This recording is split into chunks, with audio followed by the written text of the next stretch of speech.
Some people think that if you have a managed services, managed infrastructure, so everything is okay, you're cool, you don't have to do anything, but that's actually not true. That the opposite is true. When other providers, other parties are managing your infrastructure, you better watch it very closely. This is DevOps Paradox, episode number 71, Observability in the Cloud with CloudWize. Welcome to DevOps Paradox. This is a podcast about random stuff in which we, Darren and Victor, pretend we know what we're talking about. Most of the time, we mask our ignorance by putting the word DevOps everywhere we can and mix it with random buzzwords like Kubernetes, serverless, CI/CD, team productivity, islands of happiness, and other fancy expressions that make us sound like we know what we're doing. Occasionally, we invite guests who do know something, but we do not do that often since they might make us look incompetent. The truth is out there, and there is no way we are going to find it. P.S. It's Darren reading this text and feeling embarrassed that Victor made me do it. Here are your hosts, Darren Pope and Victor Farsick. Okay, Victor. In the catalog book, we've recently finished up, since we're recording in the past again, but by the time you're listening to this, we're pretty close to being done with security. And one of the items that we've dealt with in there was probably a bit of observability. You can't do security without observability. If you cannot know what's going on, you cannot do anything, including being secure. Exactly. So today we have a couple of guests with us to talk about observability and control in cloud architecture environments. We have Yotam and Chen. Yotam, why don't you introduce yourself first? Chen, then you can introduce yourself, and then we'll start talking about observability. Sure. Thank you, Darren, Victor, for having us here. So I'm Yotam. I'm the CEO of CloudWize, and I'm working with Chen here to make the observability possible over the cloud. I'm Chen, and I'm the CTO and co-founder at CloudWize. I worked before with Victor in a project that called Docker Swarm Proxy Flow, and this is me. It's so funny how they sit in the same office and they don't call themselves the same. One says Chen, the other one says Hen. There's a confusion going on in CloudWize, I see. I was absolutely sure his name is Chen. Wow. A short confession, just to clarify. I saw Chen's face for the first time like a week ago, 2 weeks, right? Until then, I was sure that he's Asian origin. Oh. You know, when I used to live in North Carolina, they told me that I look like Italian, and they called me Tony. So I could see that. I could see that. Yeah, you definitely look like Tony more than Chen. Okay. But that's not what we're here to talk about today. Today we're here to talk about observability. Interestingly enough, we're talking about control. Why don't we first define what observability is from the way that you guys are taking the angle on it, and then how that observability can't stand by itself. There also has to be control.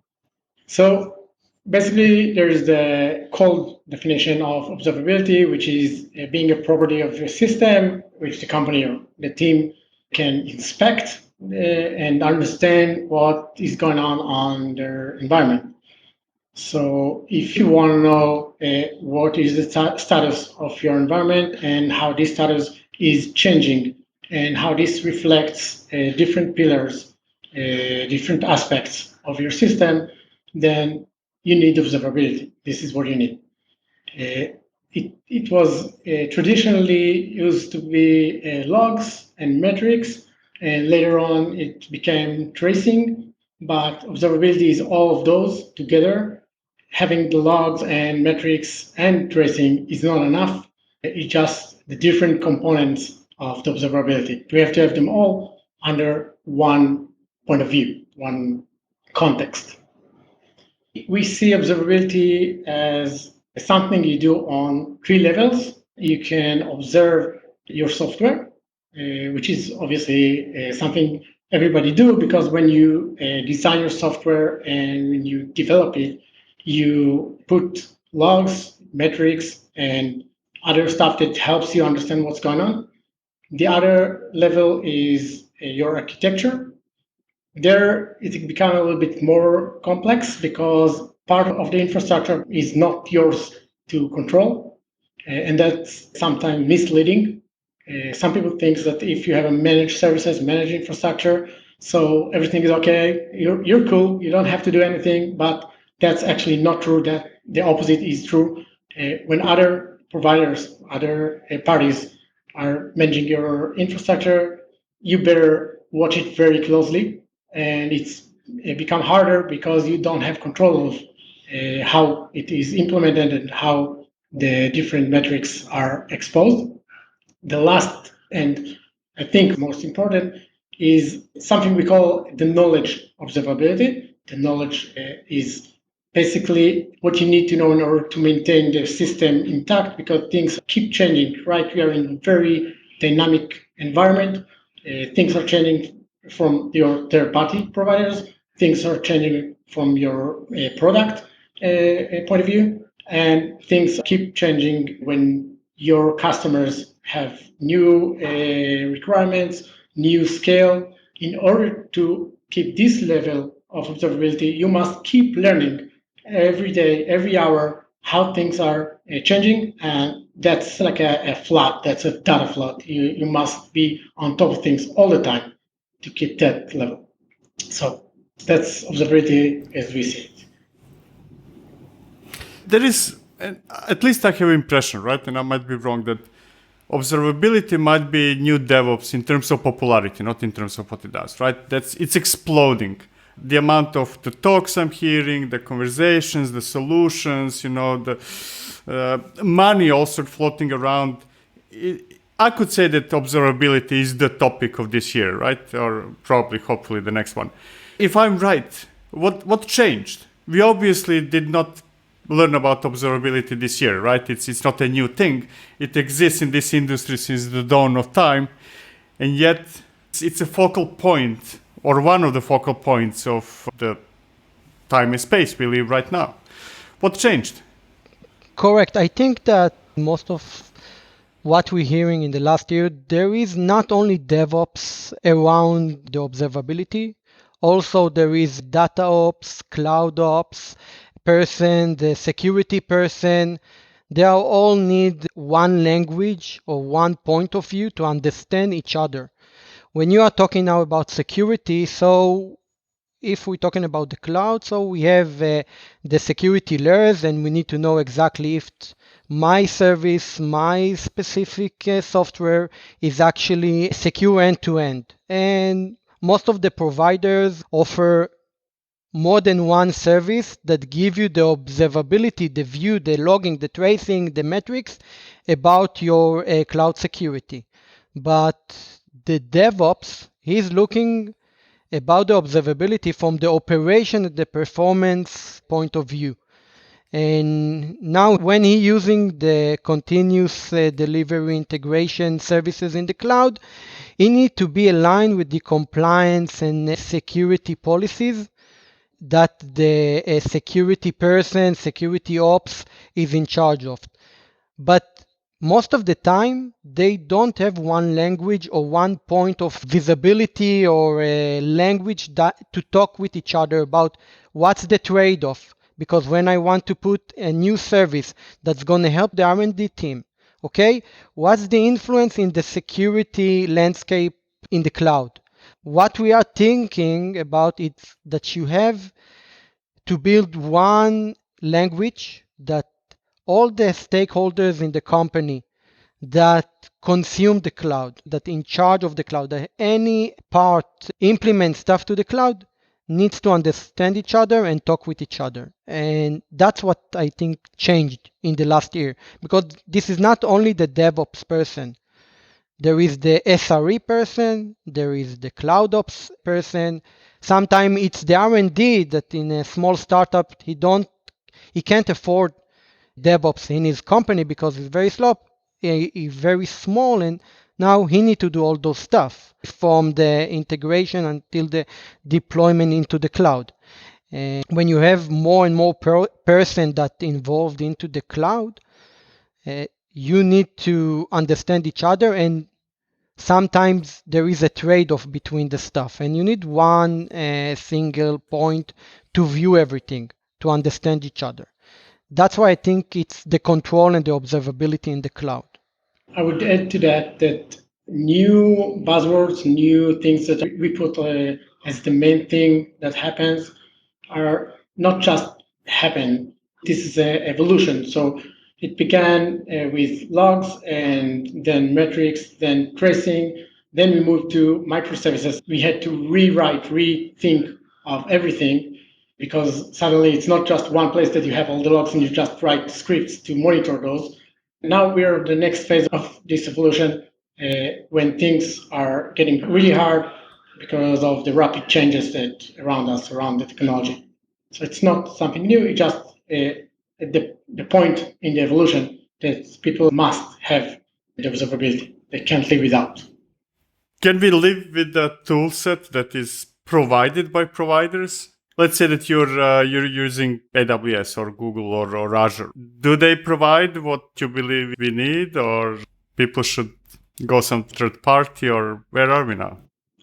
Okay, so it's a good question, because eventually you have, except from the last level we talked about, the knowledge, where you can get knowledge, you want to get knowledge from the community, in addition for what the cloud providers are giving you. So that you don't have it's AWS, of course, but all the rest, the other two levels, you do have the tools from the provider, but you need to write scripts in order to gain the information, right? You have the APIs, you have CLI, sometimes you have the console that you can go in and see, but in order to take all this knowledge and put it in one place and understand how it affects your system, you need to write code. We found some of our customers, they maintain a huge repository of code, and they have like teams of 10 people sometimes to write and maintain this code in order to keep the information on track, right? They keep getting new information, keep doing all types of analytics. They are sometimes have all kind of algorithms to monitor their information. So yes, they do have the information mostly, but in order to use that, they'll have to work really hard. If I'm looking at the tools that you have today, so AWS have only in security something like 4 or 5 tools. AWS Analyzer, AWS Security Hub, AWS CloudWatch, CloudTrail, and X-Ray. And you need to go to each tool to understand what actually you have to do to gain the observability. It's not so easy. So you need to learn more and more stuff every day to keep up to date with all the changes. I don't think today companies have the capacity to do that by themselves. They have one people, let's say they have DevOps. Most of the time, you have to tackle or deal with the issues that the R&D teams opened him in the Jira, Monday, and stuff like that. And when you come to him and say, okay, I need you now to implement this service that will be secure mostly in the cloud and be optimized by cost and performance, he said, oh, wait a minute, I don't know this specific service in the cloud environment. I need to learn it. Maybe I will do mistakes. Now we are talking about only one provider. What about Azure, GCP? You need to learn each provider, what services they are offered and what specific results or logs or metrics that you can gain from that. And you can use third-party tools. Okay, let's say you have Prometheus that you can take all the logs and try to analyze that. And you have the Elastic. You can put there the metrics, but then also you are putting more and more tools in order to get the observability, and it's kind of hard to do that with more than 1, 2, 3 tools at the same time. So I guess now that you mentioned third party, this is a entry point into what you guys have, right? I would add another thing that we didn't talk about yet is some people say it's part of the observability. We believe that. We believe in this approach. And this is the visibility. Visibility is the part where you can actually see what's going on. You don't just write your code and react to stuff. You can actually see a graph view of your architecture and understand by visual what's going on, who is talking with who, which cluster, which pods, for example, belong to which cluster. And here we go back to what you asked about our solution.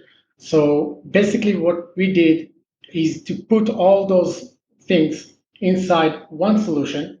So you can go in, you can visualize your architecture, see the relationships, see the metrics, see configuration, see everything that you have, and you can query that.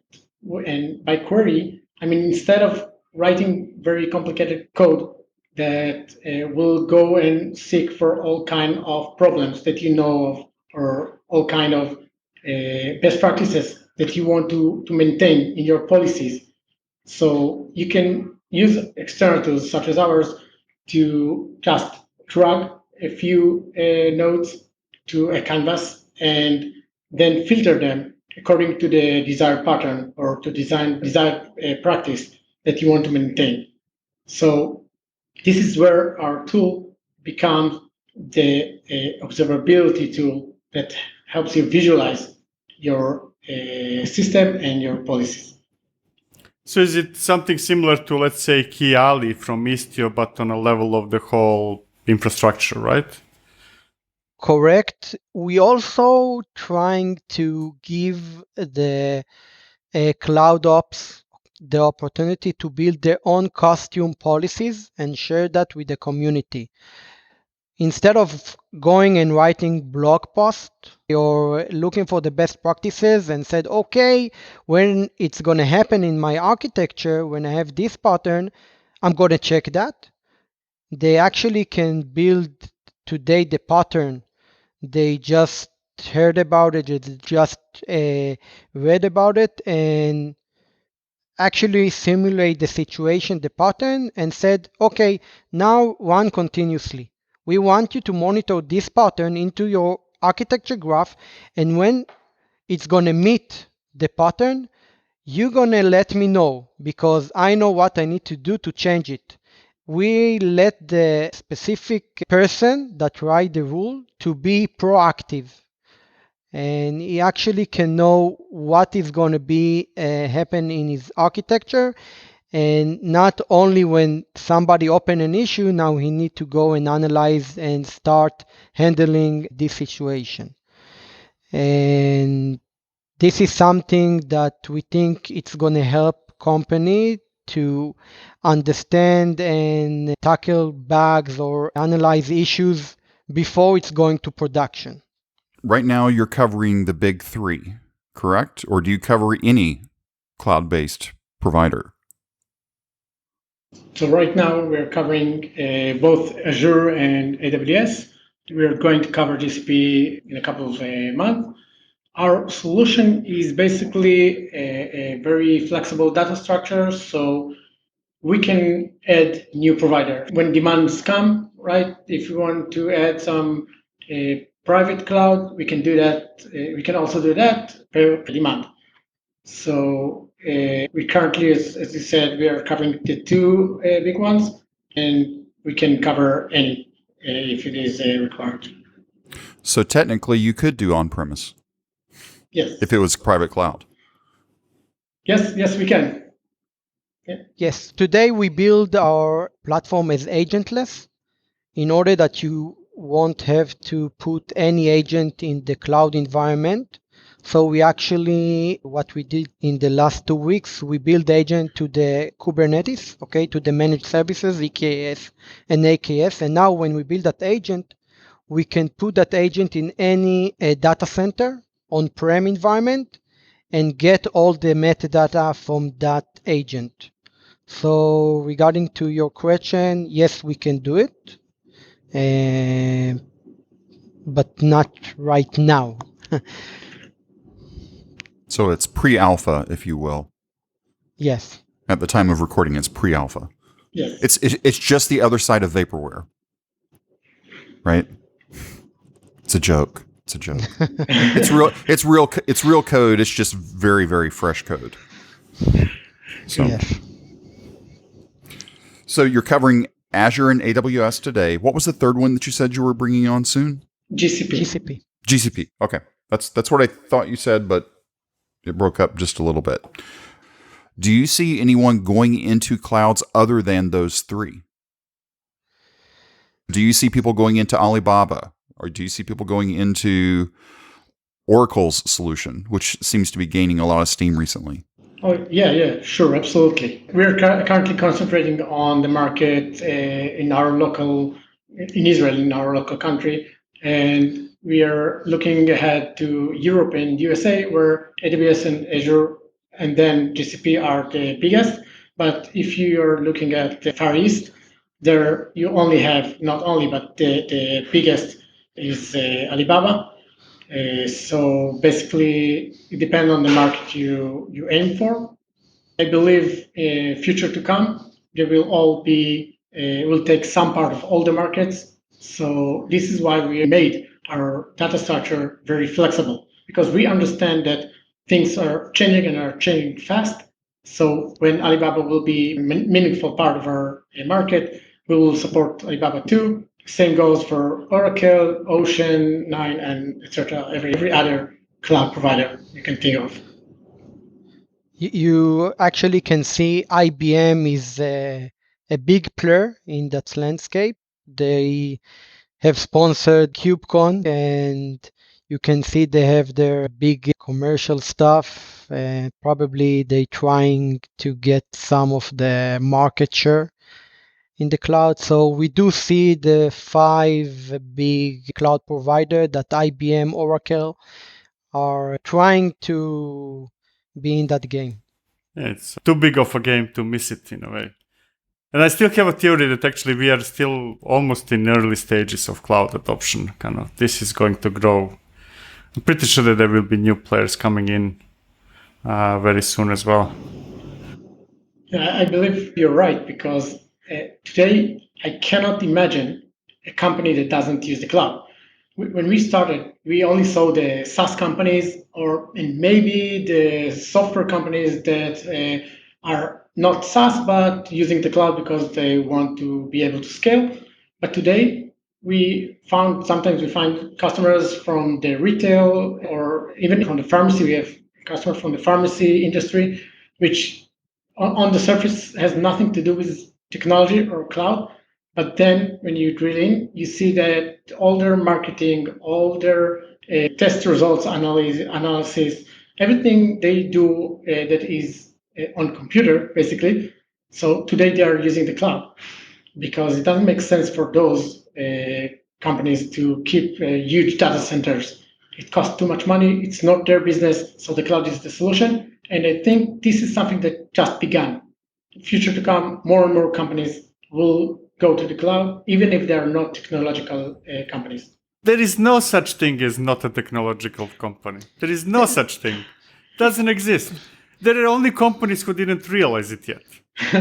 Yeah, I agree. That's correct. A few years ago, you write in your book that the DevOps, now it was 4 years ago, something like that, in one of the first books you wrote. So you said there that it's a process, okay? And people that want to gain scale rapidly, they have to implement DevOps, continuous delivery processes. The implementation you can't achieve scale in data centers. It's very hard to do that. You can, but it's very hard. most of the things are going to the cloud, and we can see the cloud native foundation, the CNCF, that are growing not in linear way, in very exponential way. So as you said, everybody is going to be on the cloud. Probably they're going to have some little workload in the data centers, but everybody is moving to the cloud. What's been one of the interesting stories from your client that you can talk about that they went, wow, if we wouldn't have used this tool, we would not have found out about X? I think the story about S3 is a good story for that. So we had one customer that he had massive instances on AWS that got information from S3 bucket, and eventually they cost them a lot of money. They haven't realized why until they got an alert that the connection to the S3 supposed to go through a VPC endpoint. And in their case, it was through a NAT gateway, internet gateway, and outside to the world, and then take all the information from S3 outside and then back in. So it was a very good use case because first they paid a lot of money. That was the trigger, but they also paid in performance. They also paid in security because it went out. They also paid in compliance because part of this information was private information. So like this story, in one mistake that happens because at the beginning there wasn't VPC endpoint, right? It was new back then. So just because they didn't track the knowledge, the new service that changed everything, they suffers from so many problems in so many different layers. So that's why I like this story. It's actually what Chen just said, how the knowledge makes trade-offs and problems. This is a perfect story of how the knowledge could save this company from making many mistakes together. What's funny about that, once we write the rule, we saw other customers that also have the same problem. So we just send them a report. Hey, listen, this is the situation you might have. You can, first of all, most of the person like when you tell them, hey, you can optimize your cost by 60%. So they say, oh, how can I do that? And yeah, we think that was a great use case. Chen talked about the knowledge sharing, which is the result of this. So after you find it once, we talked earlier about the community that can share this knowledge. So after we found this once, we shared it with other customers we have to help them avoid this. So you're nasty. You're ruining the business of AWS and Azure. Your goal is to ruin their income. I think that once told me one of the AWS architect, he said, no matter what you're going to do, AWS is going to keep earning a lot of money because people still making mistakes. And when you actually find some problems in the architecture and solve that, it's gain more confidence to the people to use the cloud. Because when it's going to be optimized, as we spoke before, he's going to move more of his workload into the cloud. But we do believe that today there is a lot of knowledge out there in the community, a lot of best practices, a lot of companies that did some trip into the cloud architecture, and they have so much knowledge that they can share. And we believe our community solution is going to help them to write that and help other people. I think we are aiming to do something like Docker Hub, that people can share their architecture in a script and share with everybody. And I hope it's going to help the community. Not only the architecture, also the insights on the architecture. Correct. If you're listening to this today and you're interested in learning more about CloudWize, you can visit them at cloudwize.io. That is cloud, W-I-Z, or Z for our Canadian friends, e.io. I'm sure Zed's used everywhere else too, but, you know, I'm a dumb American and I only know anything, so it's Z to me. CloudWize.io with a Z or Z. And check out what they have. I'm sure somebody from a sales department will be calling you up within 5 minutes of landing on the website, right? No. You're not that aggressive. No. 15. They're not that fast. Right. One of the stories, so let's stick with that S3 story for just a second, and we'll start to wrap up here. That S3 thing, when that VPC endpoint did not exist, you had no choice.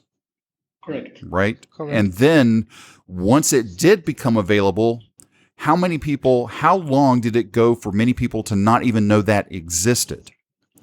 Well, that's the thing. So now you look at, if you follow the AWS What's New RSS feed, there's 10 or 15 new things a day. Now, sometimes they're just, okay, it's something in a new region, but maybe that's really important. I just saw last week before last, EKS was now available in Sao Paulo or something, right? Whatever it was.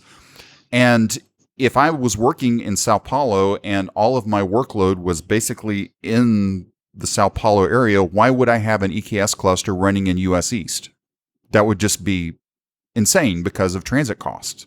Now I could bring it back closer, but if I'm not watching for that, I'm not going to know it. As an architect, it's like, I'm going to use Victor's favorite right now, Google Cloud Run. I could build a Kubernetes cluster. I could build GKE, but why? I just have a container, I want to run it. I'm going to use GCR until the price becomes too much, at which point it might make sense for me to run my own cluster. You got to know about the tools, and if a community can help tell others about, hey, didn't you know that this was over here? Basically, you're sort of a clearinghouse of information to keep people from doing stupid things. That's what observability is all about, I think. You must know what happens and how to keep your stupidity away, right? Yeah. So I guess that's what it is. It's really your third point. Listening to the setup today, we were talking about software was the number one, architecture. Those two are pretty normal for observability, but it was that third one that I was still scratching my head on until about 5 minutes ago, was knowledge. And really, I believe that knowledge is probably as important, if not more important, than software and architecture combined.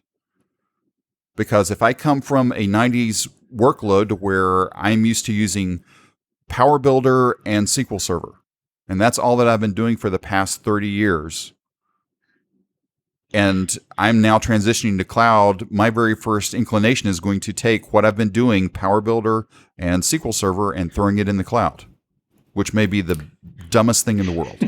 In the past, I think architecture and infrastructure and what's not were greatly influenced by people who have many years of experience with something, right? And that is now becoming, it is still extremely important, so there is nothing that can replace a real experience, but it's not that important anymore, right? Because it's more about being up to date and following the trends than anything else. What I really like about the story, it's not about following the trends to be up to date with the latest and greatest, but it's also following the trends so that you don't get screwed by your vendor who is making changes all the time. That puts a lot of people into kind of complicated position. What we mentioned a couple of times in previous episodes, what do I do with my Power Builder experience? Am I still a great expert? Nah. No, you're not. Well, you may still be an expert. You're expert if you send 3 hours a day on an RSS feed. Yeah. Okay, guys. Thanks for hanging out with us today. Again, if you're interested in finding out more about CloudWize, go visit them at CloudWize. That's cloudwize.io. See, yet another .io. We keep on having all the cool kids. We may have to change our website from DevOpsParadox.com to something else. I don't know. We're too lazy. By the time we do it, IO will not be a thing anymore. I know. Okay. Thanks, guys. Thank you. Thank you very much. We hope this episode was helpful to you. If you want to discuss it or ask a question, please reach out to us. Our contact information and a link to the Slack workspace are at devopsparadox.com/contact. If you subscribe through Apple Podcast, be sure to leave us a review there. That helps other people discover this podcast. Go sign up right now at devopsparadox.com to receive an email whenever we drop the latest episode. Thank you for listening to DevOps Paradox.